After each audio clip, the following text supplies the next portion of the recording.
कुछ समय के लिए जरूर पूर्णकालिक रूप में वो जब समाज की ज़रूरत लगी तो पूरा समय उस आंदोलन में दिया था, क्योंकि प्रेरणा थी स्वर्गीय राजीव भाई। आज की इस बैठक में आकर के जो आप सभी के विचार और सुझावों को सुना तो बोलने के लिए कुछ बाकी नहीं है, लेकिन इस क्षेत्र के हिसाब से या हरियाणा को दृष्टि से जब मैं देखता हूँ सांगठनिक दृष्टि से, तो सुशील जी ने जो बोला ये जगह हमारे लिए बहुत महत्वपूर्ण है और प्रेरणा का केंद्र है। यहाँ से जो भी संदेश जाता है उससे प्रेरणा आपके दूसरे छोर पे बैठा आपका प्रत्येक साथी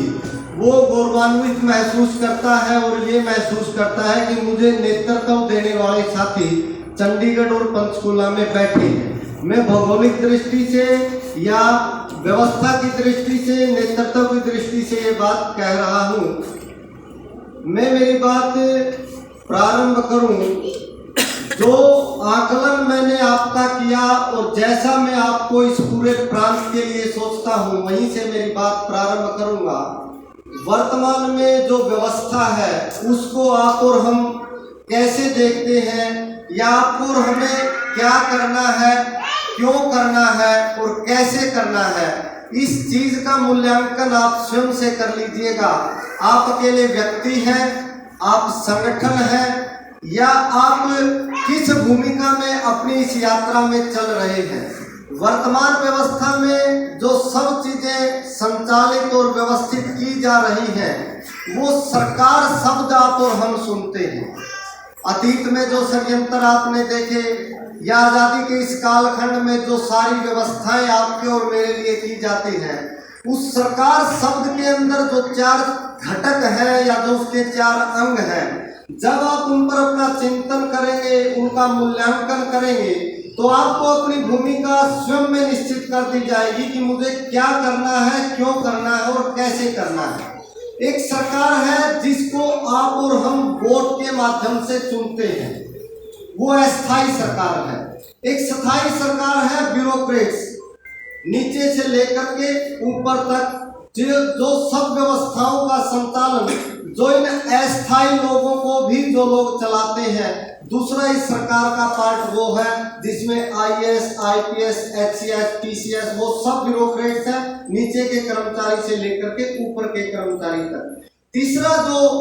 घटक इसके अंदर आता है वो न्यायपालिका का घटक है, जो आपको और हमें ये बताया जाता है कि एक साथी ने कहा कि तात्कालिक उनको लाभ मिल गया कि एक साथी ने उनको प्रेरणा दी कि आप न्यायालय की शरण में चले जाइएगा, आपकी समस्याओं का समाधान। हमें लगता है कुछ छोटे छोटे अंश में। एक चौथा जो स्तंभ है वो मीडिया का स्तंभ है। अब मैं इन चारों चीजों का वर्तमान का जो ये तात्कालिक षड्यंत्र था जो स्वर्गीय राजीव भाई ने हमें बताया था और वर्तमान में देवेंद्र जी ने या आपने जो इसको महसूस किया, अब आप देखिएगा इन चारों घटकों में बैठे वो लोग, आपके द्वारा चुनी गई वो सरकारें, आपके और मेरे ब्यूरोक्रेट्स, आपका ये मीडिया और आपका ये न्यायिक तंत्र, इन चारों घटकों के किन व्यक्तियों ने इस समाज की पीड़ा में अग्रणी भूमिका में आकर के आपको और हमें संबल दिया। एक भी पार्टी का व्यक्ति, एक भी पार्टी का नेता क्या इस षड्यंत्र के खिलाफ आपको बचाने के लिए आया? क्या कोई भी ब्यूरोक्रेट्स नीचे से लेकर के ऊपर के तंत्र में बैठा व्यक्ति अपने परिवार से निकल करके इस समाज को बचाने के लिए, इस समाज को संभालने के लिए आया?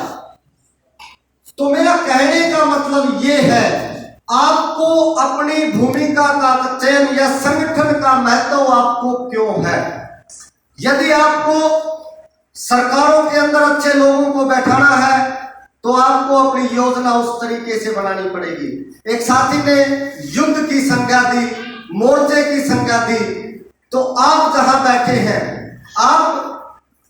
इस संगठन के लिए पोषण का काम कर सकते हैं। आप इस संगठन को नेतृत्व यहाँ बैठे बैठे दे सकते हैं। जो ये तात्कालिक प्रोग्राम आपके बीच में आएंगे, चाहे वो जिले पर पब्लिक हेल्थ बिल के लिए ज्ञापन देने का काम होगा, चाहे वो राज्य स्तर पर उन सभी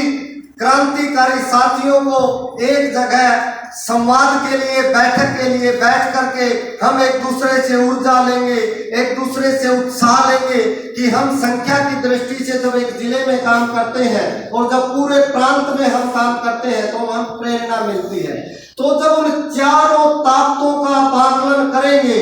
आपको बचाने के लिए किस तंत्र में आपकी ताकत बैठी है, तो आप ऊर्जा मत लगाना। यदि आपको लगता है आपको बचाने के लिए न्यायिक तंत्र बैठा है, तो आप अपने जीवन का यापन ऐसे ही करते रहना, अपने बच्चों का पालन पोषण करना, इस समाज को अच्छी संतान देना ताकि आगे वो नेतृत्व करे। इसके बाद जब आपको लगे कि आप एक व्यक्ति से केवल और केवल वैचारिक जागरण कर सकते हैं,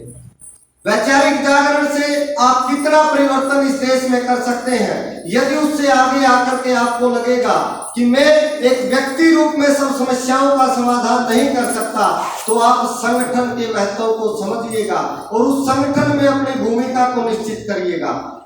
मेरे से पहले जिन जिन साथियों ने विचार या सुझाव दिए वो वाकई में प्रेरणा के केंद्र थे, वो अपने आप में संगठन है, वो अपने आप में योजना है। अब आपको और हमें आगे क्या करना है, जब हमारे और आपके ट्रेनिंग प्रोग्राम चलेंगे तो हम आपसे समय मांगेंगे। जो